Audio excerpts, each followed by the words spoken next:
ஜெர்மனியில் வருமான வரி செலுத்துவோர் அனைவரும் 2027ஆம் ஆண்டு முதல் புதிய விதிகளுக்கு ஏற்ப தங்களை மாற்றிக்கொள்ள வேண்டிய கட்டாயம் ஏற்பட்டுள்ளது. கூட்டணி அரசால் ஆலோசிக்கப்பட்டு வரும் இந்த புதிய வருமான வரி சீர்திருத்த சட்டம் மூலம் மத்திய நிதி அமைச்சர் தற்போது வெளியிட்டுள்ளார்.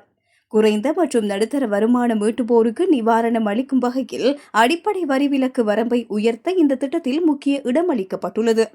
இதன் ஒரு பகுதியாக தற்போதைய அடிப்படை வரி விலக்கு தொகையானது 2027ஆம் ஆண்டு 12,348 யூரோக்களிலிருந்து 12,564 யூரோக்களாக உயர்த்தப்பட உள்ளது.